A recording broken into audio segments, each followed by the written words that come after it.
Students, कैसे हैं आप सब। ऑब्जेक्टिव ऑफ एडवर्टाइजिंग का जो हम टॉपिक डिस्कस कर रहे थे उसमें एक इम्पॉर्टेंट टॉपिक है, दैट इज़ डैगमार।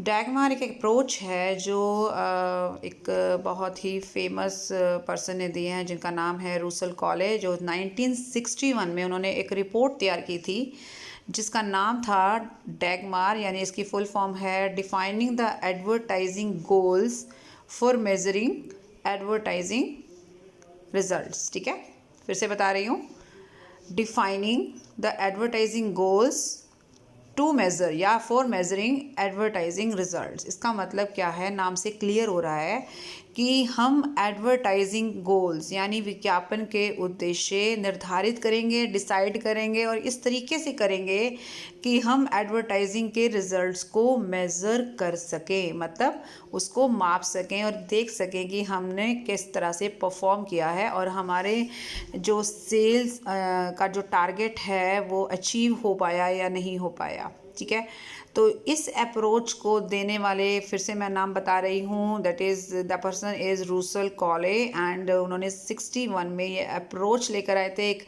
रिपोर्ट पब्लिश की थी जिसमें उन्होंने जो उद्देश्यों के बारे में बताया। उन्होंने यही बोला कि हमने जैसे कि डिस्कस किया था पहले कि सेल्स ऑब्जेक्टिव अलग होते हैं और कम्युनिकेशन ऑब्जेक्टिव अलग होते हैं, और बाकायदा कम्युनिकेशन ऑब्जेक्टिव के ऊपर एक मॉडल भी तैयार किया गया था, राइट। तो रूसल कॉले का ये कहना है कि सेल्स टारगेट जो है वो तो हमारा फाइनल डेस्टिनेशन है, वो हमारा आखिरी उद्देश्य है, यानी कि वो तो एक हमारी मंजिल है, लेकिन उस मंजिल तक पहुंचने का जो रास्ता है वो हमारे संचार उद्देश्य हैं, मीन्स कम्युनिकेशन ऑब्जेक्टिव्स हैं। ठीक है, कम्युनिकेशन ऑब्जेक्टिव जैसे ब्रांड के बारे में बताना, प्रोडक्ट के बारे में बताना, अवेयर करना, राइट, और ब्रांड की प्रेफरेंस जो है एस्टेब्लिश करना। ठीक है, एक है बताना, एक है उस प्रेफरेंस को एस्टेब्लिश करना और फिर कन्विंस करना कस्टमर को अपना प्रोडक्ट बाय करने के लिए, और अल्टीमेटली वो प्रोडक्ट जो है बाय करेगा। और जब वो बाय करेगा तभी तो आपका सेल्स का टारगेट पूरा होगा, तभी आपके प्रॉफिट्स का टारगेट पूरा होगा। तो कुल मिलाकर उनका कहने का जो मकसद है वो यही है, डैगमार के अंतर्गत ये जो अप्रोच है इसके अंतर्गत हम एडवर्टाइजिंग ऑब्जेक्टिव्स जो हैं वो इस तरीके से डिसाइड करेंगे कि उससे हमारा फाइनल टारगेट अचीव हो पाए।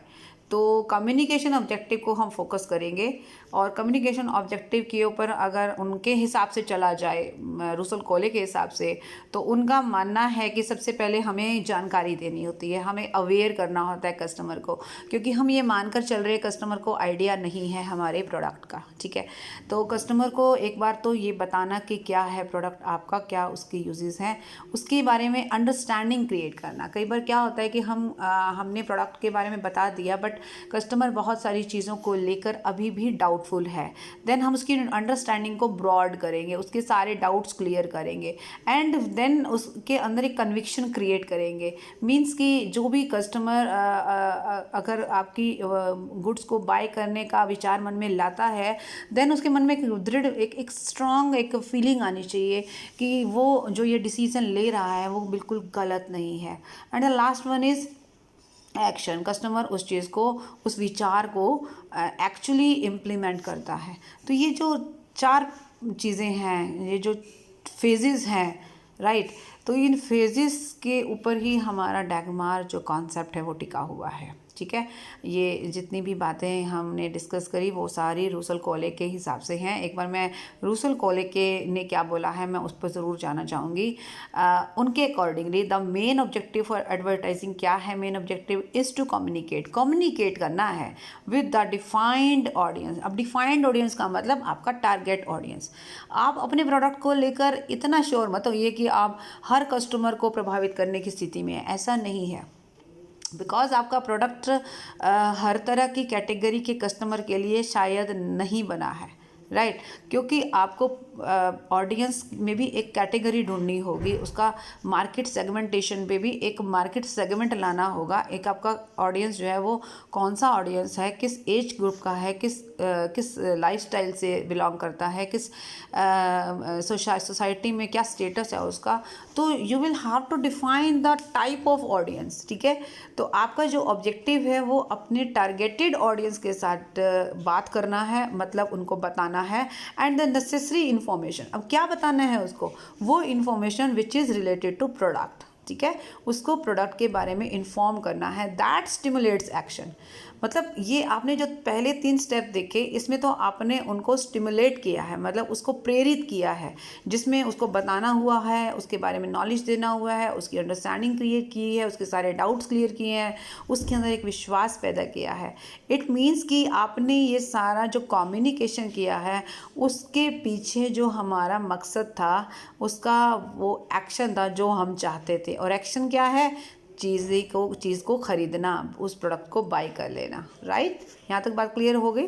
तो एडवर्टाइजिंग सक्सीड्स, हमारा विज्ञापन फेल हुआ या पास हुआ, आप कैसे पता लगाएंगे?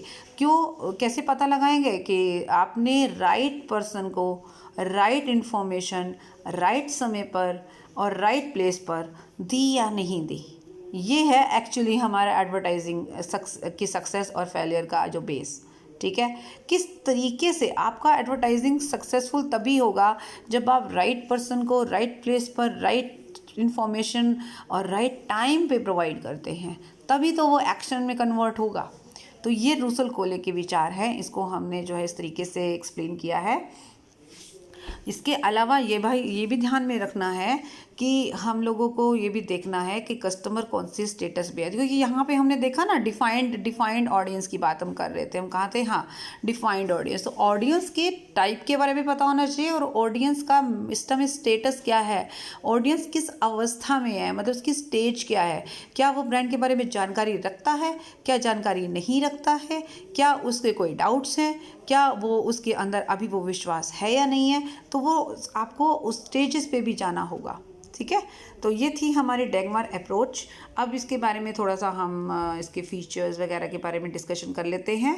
तो characteristics of advertising objectives in Dagmar approach में जो हमने एक ऑब्जेक्टिव्स के बारे में बात की है, उनके फीचर्स क्या है। ठीक है, यानी यहाँ पर हम ऑब्जेक्टिव के फीचर देख रहे हैं, those have been defined in Dagmar approach according to Russell Colley. Right, तो सबसे पहले वो कह रहे हैं कि जो भी ऑब्जेक्टिव आप डिसाइड करो, those must be clear, measurable, simple, affordable. ठीक है, जो भी ऑब्जेक्टिव आप क्लियर करें वो सरल होने चाहिए, वो मापने योग्य होने चाहिए। 50% से मैं ऑडियंस का जो टारगेट है 80 पे ले जाना चाहती हूँ, I can measure this amount, this number. Right, so आपके जो उद्देश्य हैं, जो एडवर्टाइजिंग के टारगेट हैं, अगर वो क्लियर नहीं होंगे तो आगे तक वो जो एक चेन चलेगी, जैसे आप कंसल्टेंट्स को कंसल्ट करेंगे, एजेंसी को कंसल्ट करेंगे, उन्हें बताएंगे कि आपको विज्ञापन कराना है, तो आपको जब तक आप ऑब्जेक्टिव उनको बताओगे नहीं तो आपके हिसाब से वो काम कैसे कर पाएंगे। ठीक है ना, जो मैसेज तैयार होता है, जो प्रेजेंटेशन तैयार होता है, जो उसके अंदर चीज़ें डाली जाती हैं, जो संदेश तैयार होता है, वो डिपेंड करता है कि what kind of objective is there. Right, so ये ध्यान में रखना है कि हमारे सारे वो जो एक पूरी सीक्वेंस है ना एक्शंस की, जो एडवर्टाइजिंग बनाने के लिए जो सारी एक्टिविटीज़ की जाती हैं, वो सारी एक्टिविटीज़ किस पे बेस्ड होती हैं, आपके द्वारा डिसाइड किए गए एडवर्टाइजिंग ऑब्जेक्टिव पर बेस्ड होती हैं। ठीक है, और ऑब्जेक्टिव ऐसे होने चाहिए जिनके साथ कंपैरिजन करके हम अफेक्टिवनेस अपनी चेक कर सकें। ठीक है, अब उसके बाद आ रहा है बेंचमार्क और डिग्री ऑफ चेंज सॉर्ट, मतलब ये हम पहले भी डिस्कस कर चुके हैं। यहाँ पर वी हैव टू सर्च कि हमारा जो ऑडियंस है, सबसे पहले तो वो ऑडियंस किस टाइप का है और वो किस अवस्था में है, क्योंकि जिस स्टेज पे ऑडियंस होगा उस स्टेज के हिसाब से हमें एडवर्टाइजिंग तैयार करनी है। ठीक है, क्लियर हो गई है बात आपको कि एक तो हमें ये देखना है कि हमारा ऑडियंस कौन है, और ओ किस अवस्था में है, दोनों बातें बड़ी इंपॉर्टेंट है हमारे लिए। और हमें ये भी पता होना चाहिए कि हम परिवर्तन कितना चाहते हैं। मान लीजिए हमारा प्रोडक्ट के ऑडियंस इस समय, ऑडियंस का मतलब यहाँ पर ये मैं कस्टमर कहूँगी, हमारा जो कस्टमर इस समय 50% है, मैं उसे 80% तक लेके जाना चाहती हूँ। तो इट मीन्स कि I have the target to decrease the level of या नंबर ऑफ जो ऑडियंस है फ्रॉम 50% to 80%। तो I will have to take the deviation at the rate of 30%। ठीक है, so these things must be considered and kept in mind, right. तो ये हो गया हमारा सीन स्टेटस का। और इसके अलावा फिर हमें बात करनी होती है स्पेसिफाइड टाइम पीरियड की। हम जो भी डिसाइड करेंगे या कर रहे हैं या कर चुके हैं अपने ऑब्जेक्टिव्स, वो ऑब्जेक्टिव्स का समय यानी डिसाइड करना है कि भाई ये उद्देश्य हमें कितने टाइम पे पूरे करने हैं, राइट। तो आपके पास कितना टाइम है उसके लिए। तो ऑब्वियसली ये एक महीना भी हो सकता है, ये 6 महीने भी हो सकते हैं, ये 1 साल भी हो सकता है। नॉर्मली क्या होता है कि देखो बात वही आ जाती है, कुछ उद्देश्य आपके इंस्टेंट काम कर सकते हैं और कुछ लॉन्ग रन में। मैक्सिमम जो एडवर्टाइजिंग का जो इम्पैक्ट आता है वो लॉन्ग रन में आता है। ऐसा नहीं है कि रातों रात एडवर्टाइजिंग का इतना प्रभाव पड़ा कि अगले दिन ही आपकी सेल जो है वो 80 से 100 या 50 से 80 पहुंच गई। इट इज़ नॉट पॉसिबल, ठीक है। तो you will have to decide कि आपका ऑब्जेक्टिव ऑफ एडवर्टाइजिंग क्या है और उसको कितने पीरियड में, कितने टाइम में आप अचीव करने वाले हो, ठीक है, या कितना टाइम रखा है आपने टारगेट के लिए अचीव करने के लिए, ठीक है। ये कार्यक्रम आपका कितने दिन चलेगा उसके हिसाब से। क्योंकि मान लीजिए अगर आप ये मान लीजिए कि अगर आपका प्रोडक्ट इंट्रोडक्टरी स्टेज में है, राइट, तो उस समय कस्टमर को बताने में थोड़ा आपको टाइम ज़्यादा लग सकता है, एडवर्टाइजिंग पे टाइम ज़्यादा लग सकता है, ऑब्जेक्टिव को टाइम लगेगा अचीव होने में। उसके अलावा अगर आपका ब्रांड एस्टेब्लिश हो चुका है तो शायद आपको उतना मेहनत और उतना टाइम ना देना पड़े। तो डिपेंड करता है कि प्रोडक्ट कौन सी स्टेज पर है, और ये भी डिपेंड करता है कि हमारा कस्टमर किस स्टेज पर है। अगर हमारा कस्टमर बिल्कुल अननोन स्टेज पे है, यानी कि फर्स्ट स्टेज पे है, जिसमें उसको ब्रांड के बारे में पता ही नहीं है, तो वही बात होगी ना, प्रोडक्ट तो नया नहीं है लेकिन कस्टमर बिल्कुल नया है। कई बार क्या होता है कि प्रोडक्ट भी नया है एंड कस्टमर तो नए हैं ही है। लेकिन कई बार प्रोडक्ट नया नहीं होता है लेकिन कस्टमर, आप नए मार्केट में प्रवेश करना चाह रहे हैं, आप नए जोग्राफिकल लोकेशन में प्रवेश करना चाह रहे हैं, then the customer is new for you, audience is new for you. So आपको उनको कन्विंस करने में टाइम लगने वाला है, ये ध्यान में रखिएगा। सो ये बात हो गई क्लियर। तो डेगमर अप्रोच का जो फोकस है वो कम्युनिकेशन ऑब्जेक्टिव पे रहेगा, पहली बात। और दूसरी बात, उन्होंने सेल्स ऑब्जेक्टिव को आधार क्यों नहीं माना है, उसका रीज़न भी यही है कि हम ये नहीं कह सकते, देयर आर 2 रीजंस, आप देख सकते हैं यहाँ पे। हम ये नहीं कह सकते हैं कि एडवर्टाइजिंग ही एक अकेला ऐसा फैक्टर है जिसकी वजह से हमारा सेल बढ़ा, नहीं कह सकते, कभी नहीं कह पाएंगे। ये सिर्फ और सिर्फ तभी हो पाएगा if the advertising is the only factor to increase the sale. मान लीजिए आप एडवर्टाइजिंग के साथ साथ और भी तो कितनी कोशिशें करते हैं सेल बढ़ाने की। आप पर्सनल सेलिंग करते हैं, आप डिस्काउंट ऑफर्स लाते हैं, आप डोर टू डोर बात करते हैं कस्टमर से, बहुत सारे और फैक्टर्स हैं, पब्लिसिटी कराते हैं। तो विज्ञापन अलग चीज़ है और ये सब चीज़ें अलग चीज़ हैं। तो आपको कैसे आइडिया होगा कि विज्ञापन करने से या एडवर्टाइजिंग करने से ही सेल बढ़ी है, नहीं ना। तो इसलिए सेल्स टारगेट को फोकस नहीं कर सकते, फोकस आपको कम्युनिकेशन ऑब्जेक्टिव को ही करना होगा। वही हैं जो आपको सेल्स टारगेट अचीव करने में हेल्प करेंगे।